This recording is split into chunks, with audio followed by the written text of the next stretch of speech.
네, 미국의 핵 추진 항공모함인 칼 윈슨 함이 한반도 주변 해역으로 북상 중인 가운데 북한이 오늘 85주년 군 창건일을 맞이했습니다. 네, 북한이 그동안 핵실험과 장거리 미사일 발사 등 대형 도발을 거론해온 만큼 오늘 군 창건일을 맞아 이를 실행에 옮길지 이목이 집중되고 있습니다. 네. 관련 내용 전현준 동북아 평화협력연구원장과 함께 짚어보겠습니다. 어서 오십시오. 네, 안녕하세요. 예, 참 지난 15일에 이어서 오늘이 이제 북한군 인민군 85년 창건일인데요.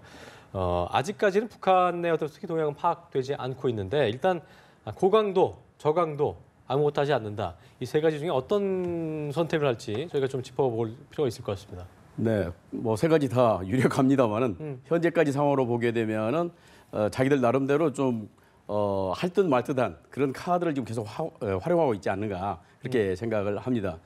사실 작년 같은 경우에도 SLBM을 쏜다든가 각종 이제 중장거리 미사일들을 실험을 하고 300mm 방사포를 쏘아대고 그랬었거든요. 이 기간 동안에. 예. 근데 지금은 그렇게까지 지금 도발적인 모습을 보이지 않고 있어요. 그것은 역시 이제 세계 최강인 중국과 미국이 합세해서 북한을 압박하고 있기 때문에 북한 나름대로는 좀 시간을 조금 보고 있지 않나 그렇게 생각이 되거든요. 사실은 이제 제 개인적으로는 역사적으로 이렇게 북한 핵 문제를 가지고 또 북한 문제를 가지고 미국과 중국의 정상이 나서서 이렇게 압박한 경우는 거의 없었거든요. 그렇기 때문에 오히려 역설적으로 아까 우리 기자 보도도 있었습니다만은 드라마틱한 체인지, 그러니까 극적 전환이 이룰 수 있는 그런 계기도 마련되지 않을까 생각이 되거든요. 왜냐하면은 그동안 보면 육자회담이라든가 이런 걸 통해서 북핵 문제를 해결해서 노력은 했는데 정상들이 직접 나서지 않는 바람에 별로 그 시효성이 없었어요. 그래서 미중 정상이 나선다고 하는 것은 역설적으로 그만큼 엄중하기도 하지만 타협의 여지도 있다는 그런 생각이 들거든요. 이런 걸 보면서 김정은이가 지금 타이밍을 재고 있습니다. 저는 그렇게 봅니다. 물론 이제 중국도 압박하고 미국도 압박하지만 시진핑의 그 언술 체계를 보게 되면은 그 유관 각국들이 너무 이 문제에 대해서 어떤 긴장을 조성시키면 안 된다는 그런 표현을 써요. 그러니까 중국의 전통적인 그 언술 체계이기는 하지만 북한에 대한 압박은 주가 되지만 네. 관련해서 관련국들도 너무 나가는 행동을 하지 말라는 그런 경고를 하고 있거든요. 그래서 어떻든 김정은 입장에서는 지금 시간을 좀 보고 있지 않나 생각이 됩니다. 김정은 입장에서는 그건 타협의 카드를 내놓을 수도 있다라고 보시는 거죠? 그렇죠. 그러니까 지금은 이제 압박 국면이기 때문에 김정은이가 타협책을 내게 되면은 자기들이 밀리고 게임에서 지는 그러한 느낌을 주지 않겠습니까? 따라서 김정은은 그런 느낌이 아닌 상태에서 극적인 어떤 타협책을 마련할 수 있는 계기를 지금 보고 있는 것 같은데 제가 생각하기에는 중국이 이 부분에서 좀 중재를 하지 않을까. 그러니까 긴장이 지금 최고로 올라가고 있지 않습니까? 곧 마주 달리는 그 기차 두 대가 부딪힐 듯이 네. 달리고 있는데 이 직전에 부딪히기 직전에 중국이 극적인 어떤 타협책을 내세우면서 북미 대화를 좀 주선을 한다든가 이러한 역할을 좀 하지 않을까 그렇게 생각이 되고 나름대로 김정은은 그런 걸 좀 기대를 하고 있지 않을까 생각이 근데 됩니다. 뭐니 해도 대북 억제력 중에 가장 큰 영향력을 행사할 수 있는 건 그래도 중국이라고 볼 수 있겠죠? 그렇습니다. 그러니까 중국은 뭐 경제적으로나 군사적으로 목줄을 쥐고 있기 때문에 중국의 태도에 따라서 김정은의 태도도 좀 달라지지 않을까 그렇게 생각을 합니다. 물론 역사적으로는 북한이 중국에 대해서 저항하고 말을 잘 듣지 않았습니다.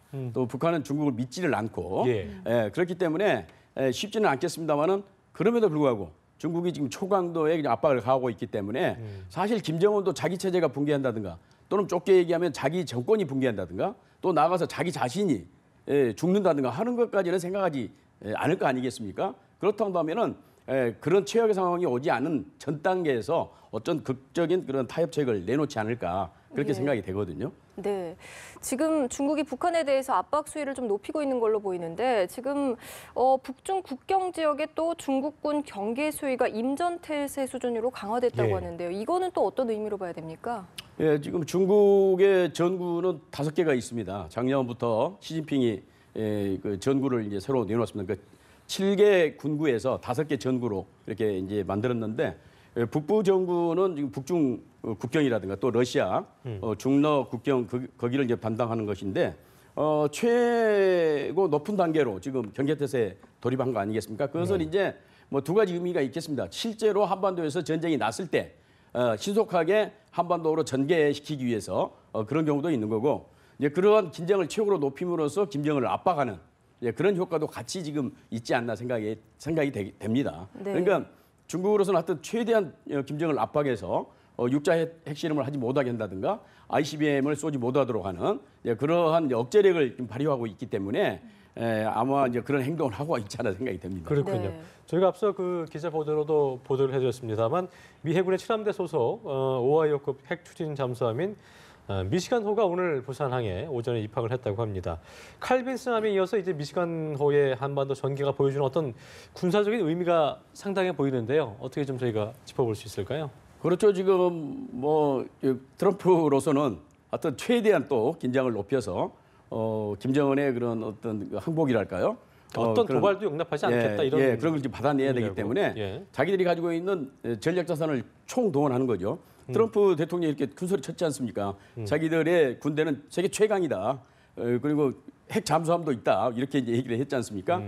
거기에서 이제 미시간호가 이제 들어왔는데 물론 이제 미시간호가 가지고 있는 그 가공할 무장력은 뭐 어때요? 타의 추종을 불허하죠. 예. 그래서 토마호크를 뭐 160기인가 뭐 이렇게 갖고 다니고 이건 1,600km 정도 착탄 거리가 1,600km거든요. 그렇다면 만약에 부산에서 쏜다고 한다면 북한 전역을 다 커버할 수 있거든요. 한반도가 한 그렇군요. 1,000km 정도 되지 않습니까? 이걸 이제 전통적으로는 한포 외교라고 합니다. 한포 외교. 그래서 그 배에 착탄 거리가 긴 한포를 들이대고 네. 개항을 요구하는 거죠. 후진국에게. 이제 그런 게 이제 한포 외교인데 현대판 한포 외교라고 할 수도 있다고 봅니다. 그렇군요. 네. 예. 북한 압박하기 위해서. 예. 예. 또 트럼프 대통령이 중일 정상과 통화를 하지 않았습니까? 북핵 6차 핵실험 자제해야 한다. 다시 한번 의견을 모으고 있는데 정상들의 노력에 대해서는 좀 어떻게 평가하십니까?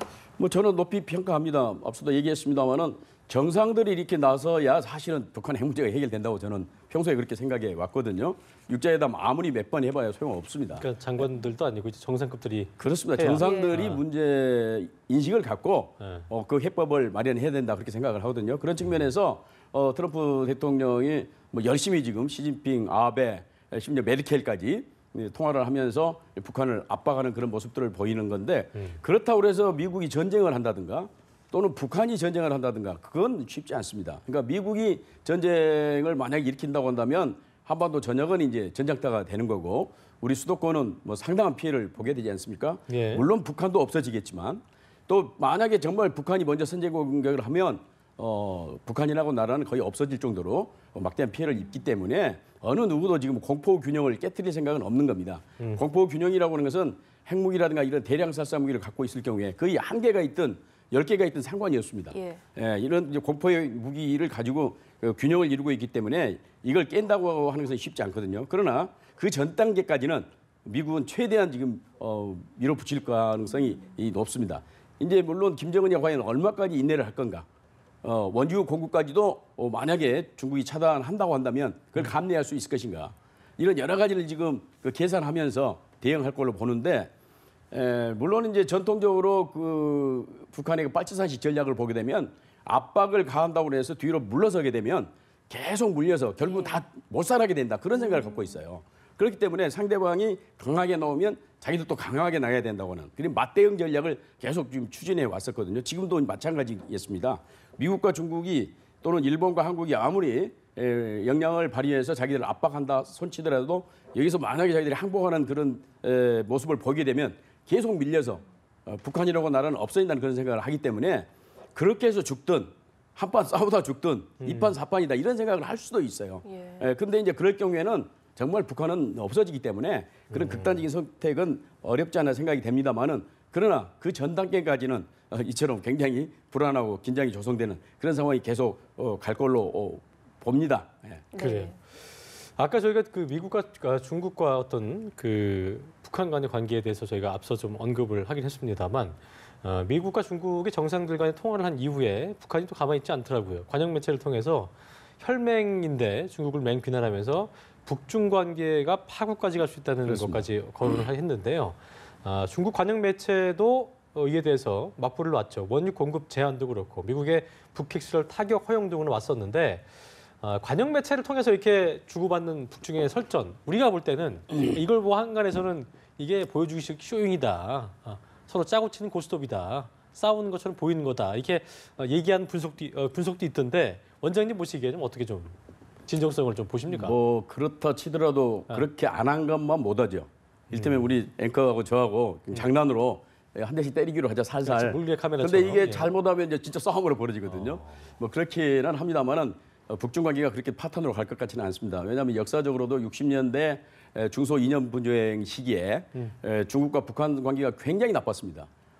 그래서 당시 홍위비 형들이 김일성을 혹부리 영감이라고 그 단동에 와서 말이죠. 예. 놀려먹고 그래가지고 아주 그 김일성이가 노발대발해서 북중 관계가 최악의 상황으로 가고 그랬군요. 당시 이제 북소 관계, 북한과 소련 관계가 좋아지는 이런 이제 양다리 외교를 했습니다만은 또 1992년에 한중 수교가 된 이후에 북중 관계가 굉장히 나빴거든요. 그런 역사적 사례가 있습니다만은 결국은 두 나라는 뗄래야 뗄 수 없는 관계입니다.